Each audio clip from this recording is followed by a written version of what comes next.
Queridos irmãos e irmãs, nós somos como farinha de trigo.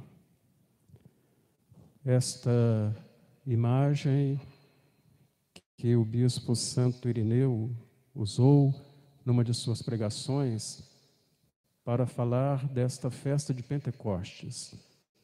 Ele disse que nós somos como farinha de trigo.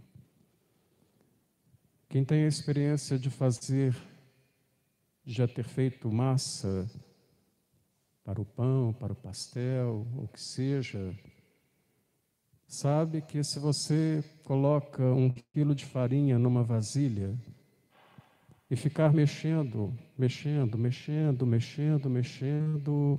ela continuará apenas farinha.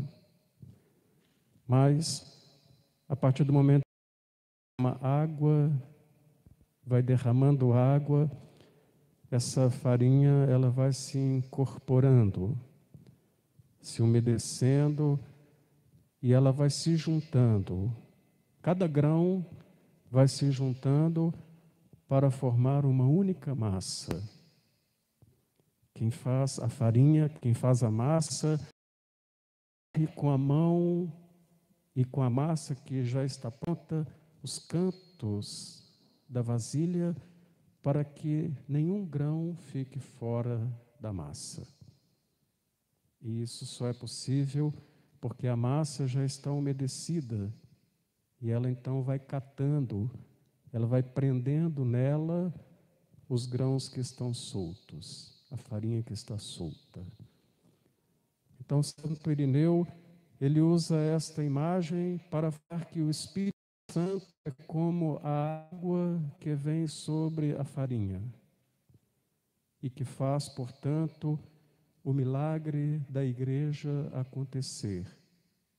Isso que ouvimos São Paulo escrevendo aos Coríntios, dizendo que existem diversidades de ministérios, diversidades de dons, infinitos, mas todos a serviço de uma cabeça, que é Cristo, e, portanto, fazem parte de um mesmo corpo. É o Espírito Santo que possibilita este acontecimento.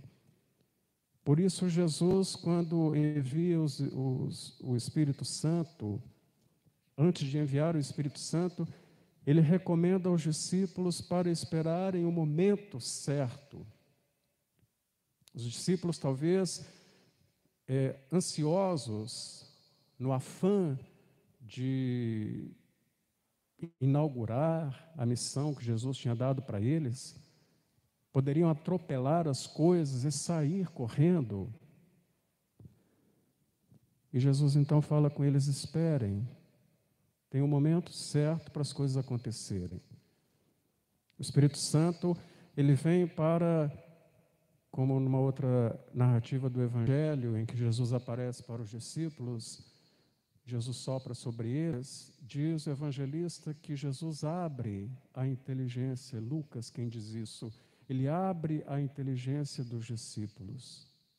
E os discípulos, então, com a inteligência aberta, aqui nessa narrativa do Evangelho de João, Jesus sopra sobre os discípulos e confere a eles a paz que eles precisam para realizar o anúncio. Porque, como a narrativa deste Evangelho nos mostra, num primeiro momento, e com toda razão, os discípulos estavam com muito medo, as portas fechadas do lugar onde eles se encontravam, por medo dos judeus, com toda razão. Porque assim como Jesus tinha perdido a sua vida e eles estavam dispostos a seguir Jesus, mais ou menos dispostos num primeiro momento, a vida deles também estaria em risco. E eles não estavam dispostos a isto.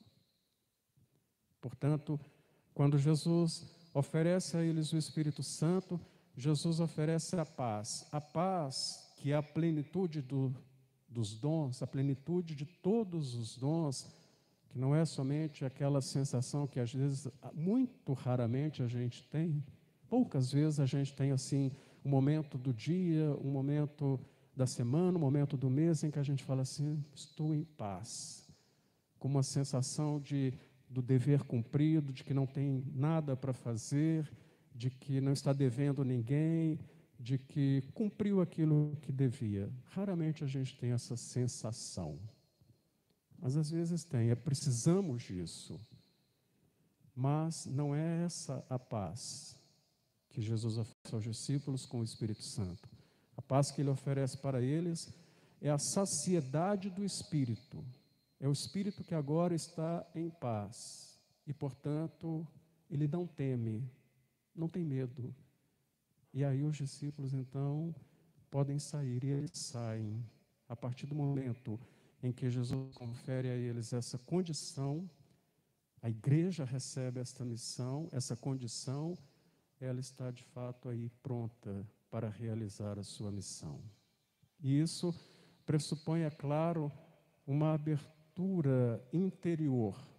Naquele momento, apesar do medo que os discípulos estavam sentindo, mas havia neles um desejo, uma sede, a sede que nós também temos quando a gente canta, quando a gente reza, quando a gente clama o Espírito, nós também, de alguma maneira, estamos abrindo nosso coração, pedindo a Deus alguma coisa.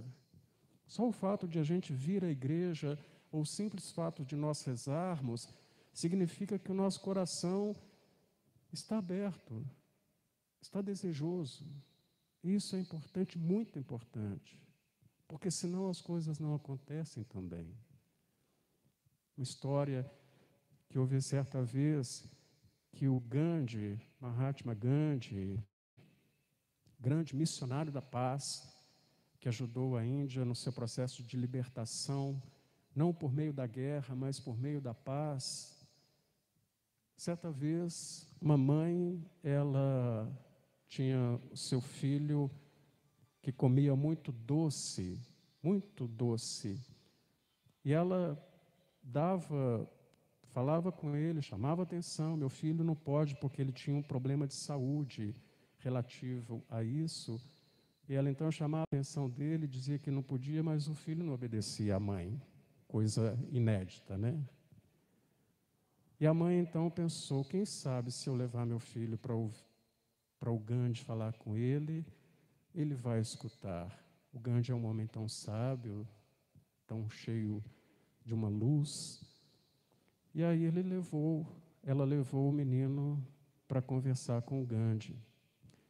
E aí ela explicou para o Gandhi o que estava acontecendo e perguntou para ele se ele podia conversar com o menino. E Gandhi falou com ela, eu posso sim, mas não agora. Faz o seguinte, volta daqui a 3 meses, por favor. Ela achou muito estranho, ficou um pouco frustrada, mas observou, atendeu aquilo que o Gandhi falava. Então ela foi embora e o menino continuou comendo açúcar e doces. Daí 3 meses, muito ansiosa, chegado o tempo certo, ela voltou, novamente se encontrou com o Gandhi e falou com ele que era o menino, que há 3 meses ela tinha trazido, que tinha aquele problema, e queria que ela conversasse com ele para ver se ele parava de comer tanto açúcar. Aí o Gandhi chamou o menino numa conversa privada, conversou com ele e depois mandou embora. Mas a mãe ficou encucada com aquilo. Por que 3 meses? Ela perguntou para o Gandhi, por que o senhor não conversou com ele 3 meses atrás? E ele falou, há 3 meses eu comia muito doce, eu gostava muito de açúcar. E se eu falasse com ele que não podia comer açúcar, eu não estaria sendo honesto com ele. Por isso que eu pedi para você voltar, porque nesses 3 meses eu mudei a minha postura.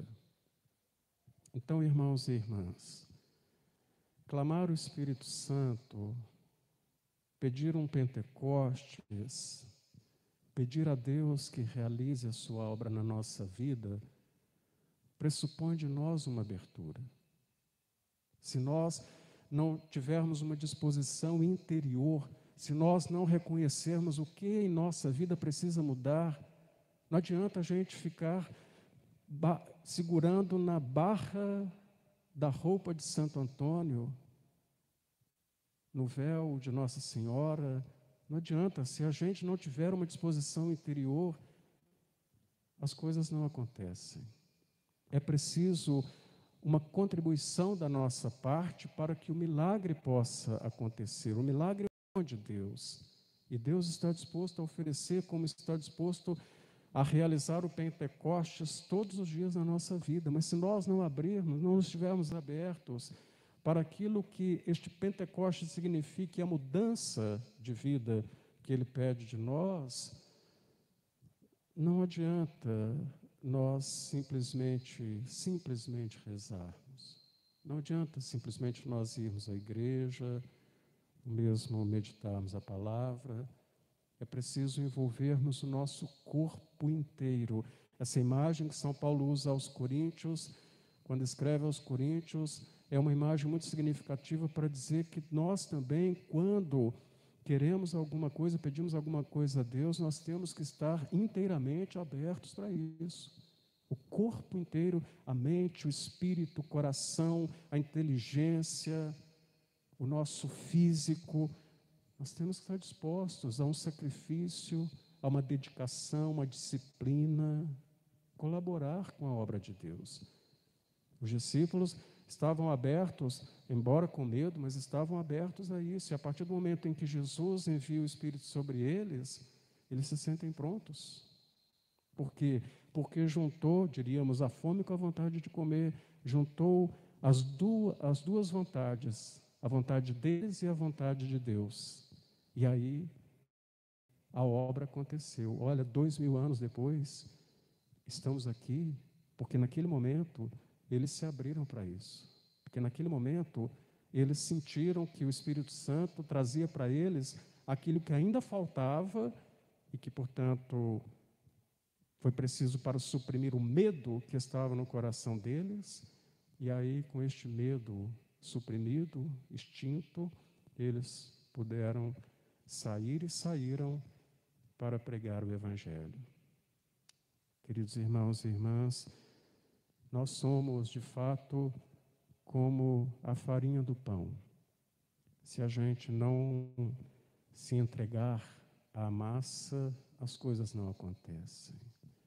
Que possamos viver a experiência de fazer parte desse corpo da igreja, dentro da qual a salvação acontece, porque o Espírito Santo tem o poder para isso.